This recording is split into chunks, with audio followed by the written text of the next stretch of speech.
Kamala Harris just came out swinging as her slurring-filled, disastrous journey towards redemption continues, except this time Kamala Harris surprised the heck out of me with the unthinkable, but we will get there, believe me. More news on the horizon is Zoran Rondami and Andrew Cuomo get into it at last night's debate for mayor of New York City, as well as President Trump with Zelenskyy at the White House to discuss the future of war and more on today's episode of the Adam C. Moreno Show. So like, subscribe, and let's rake through some news. Last night, Zoran Rondami made a fool of himself, which is bound to happen in a about 2-hour debate between three candidates, but watch him say something completely untrue and downright disrespectful to the intelligence of his audience. Look at this.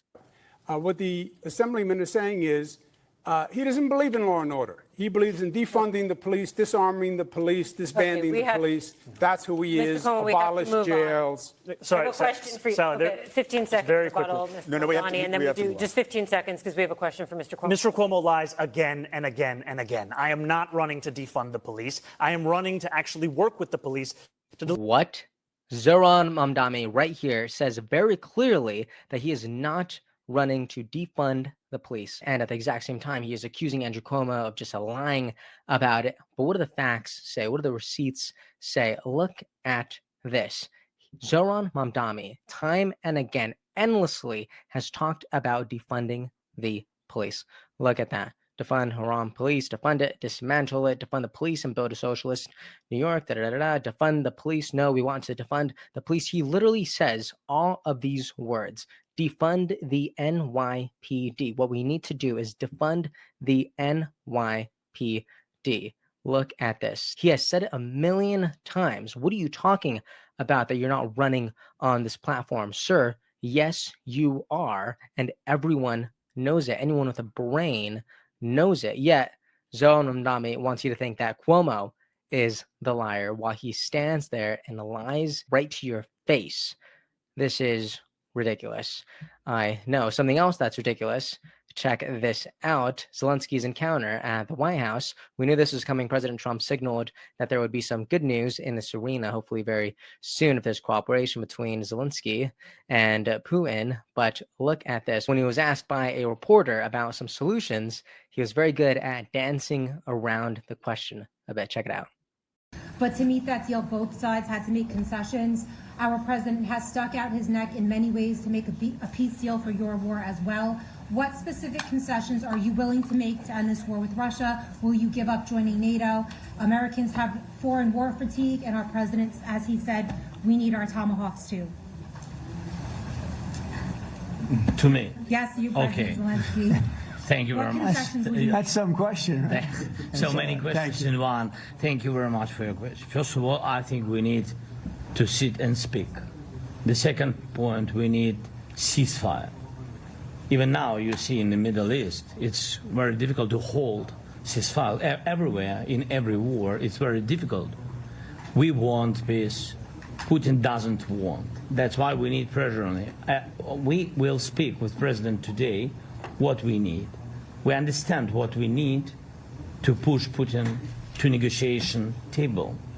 And as I said previously, so we are ready to speak in any kind of format, bilateral, trilateral, doesn't matter. Matter just peace. This is important. And we don't speak about NATO or NATO. For Ukrainians, it's very important. Of course, it's our decisions of allies to decide where we are. So another typical non-answer. I almost confused him with Kamala Harris here with all the word salad that I'm hearing. But President Trump did actually comment on this on Truth Social. I think it will surprise you all. Go ahead and read it. The president writes, the meeting with President Volodymyr Zelenskyy of Ukraine was very interesting and cordial.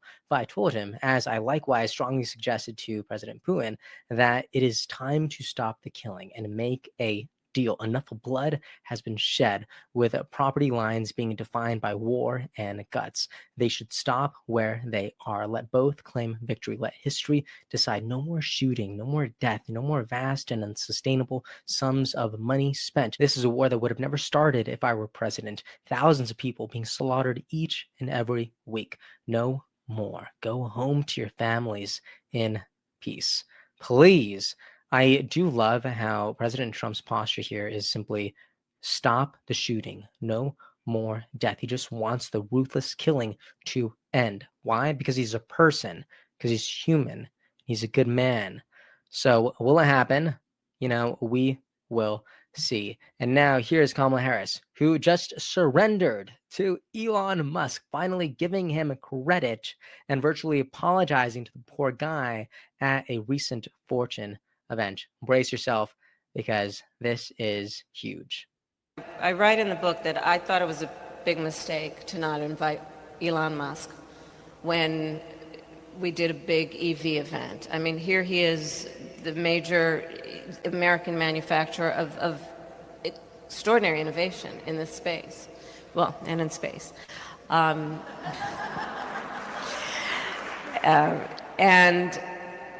the fact that he was not invited was just on merit. When a president of the United States, I believe, has to put aside political loyalties when they get in the way of what is actually, and should be a source of pride for us as Americans, that we're creating that technology and innovation.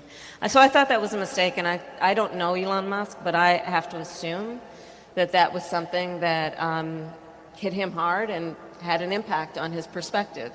Okay, so I know Kamala Harris could barely speak here, and it's almost like she had to force the words to come out. But did you see this? Elon Musk should have absolutely have been there. Republicans know this, independents have been knowing this, and now Democrats are finally learning from their mistakes. And this is actually one of the few times that we've seen Kamala Harris actually deviate and differentiate herself from President Biden, who disrespectfully did not include Elon Musk at the White House event, even though Tesla literally owned 80% of the US electric vehicle market at the time. So to see Kamala Harris virtually throw President Biden under the bus, her entire political universe seems to literally be collapsing. It's almost like she has no political home right now, and it's just so interesting to see. Is her life imploding?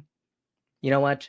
You go ahead and tell me, but I love seeing her fold in real time. And here's Elon Musk then talking about how crazy it was to not be invited. Absolutely ludicrous. Without doing nothing to provoke the Biden administration, they held an electric vehicle summit at the White House and specifically refused to let Tesla attend. This was in the first 6 months of the administration. And we inquired, we literally make more electric cars than everyone else combined. Why are we not allowed? Why are you only letting Ford, GM, Chrysler, and UAW, and you're specifically disallowing us from the EV summit at the White House? We'd done nothing to provoke them. Then Biden went on to add insult to injury and publicly said that GM was leading the electric car revolution. This was in the same quarter that Tesla made 300,000 electric cars and GM made 26. Does that seem fair to you? No, it wasn't fair to you, Elon Musk. And now Kamala Harris is actually agreeing with you that it wasn't fair. My goodness. But that wasn't the only surprise, because the failed presidential candidate Kamala Harris went on to share some weird story about how she knows someone who has climate anxiety, which I know is just ridiculous. But look at this. Gen Z, I'm very focused on Gen Z. They're a larger cohort demographically than boomers. Their range of age is from about 13 right now to somewhere around 27, 28. And they have only known the climate crisis. They came through the pandemic. They are so worried. If you have a high schooler or a college-age kid in your family, you'll know that they're so worried that whatever their major is right now, or if they're in high school, that whatever job is available to them when they graduate will probably be something they're not ready for. It is estimated that Gen Z will have as many as 10 to 12 jobs in their lifetime, whereas our parents came out of high school or college, the job they had is the golden watch, right?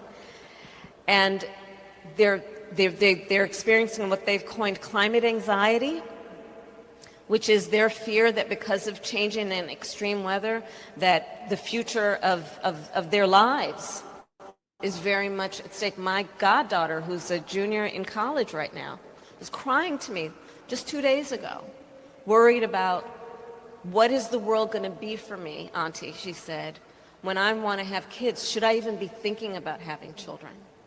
That's on top of unaffordable, not for her, but for so many in that generation. They don't aspire to own a home. They don't believe it's within their reach.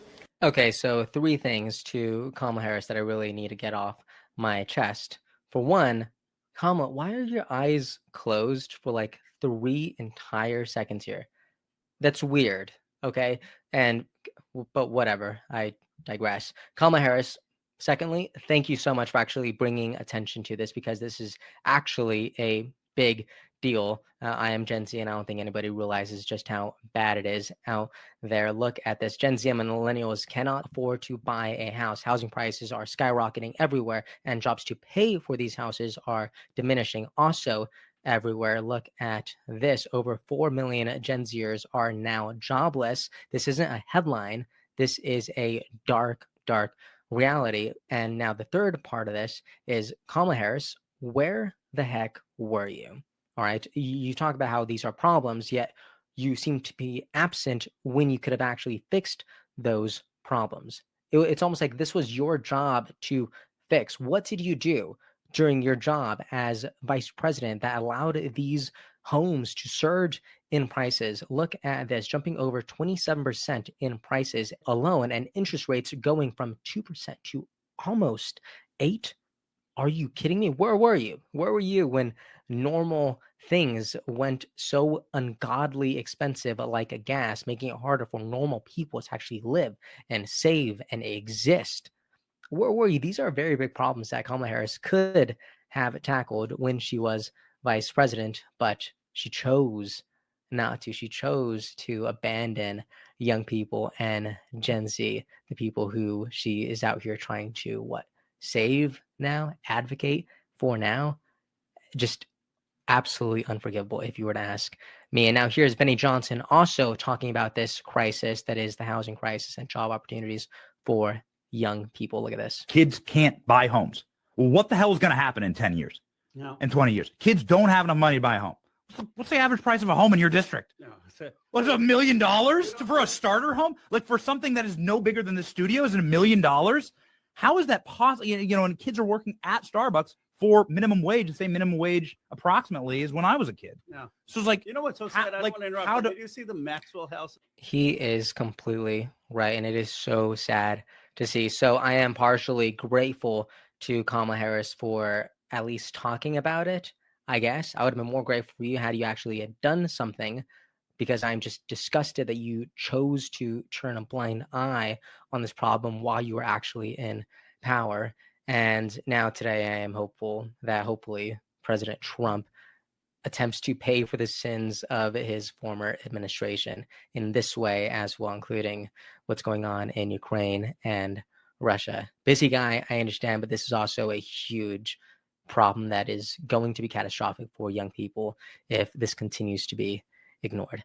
Anyways, that is what I'm thinking, and I'd love to know your thoughts on this as well in the comment section, from Kamala Harris to President Trump to President Zelenskyy and everything else we talked about. And if you made it this far, please consider liking, subscribing, turn on the bell, and I'll see you next time. Episode's over already? Geez, that was fast. Well, they say beautiful things do not last forever, but feel free to watch and listen to another one of these episodes if you're interested in those conversations as well. Also, this next part is huge. Make sure to obliterate that like and subscribe button and turn on the notification bell so you never skip a beat. I also have a newsletter where we dive into the news, politics, and ideas that shape our future. If you're interested in signing up, I'd really appreciate that. Anyways, that's the end of this episode. Thank you so much for watching and listening, and I'll see you next time.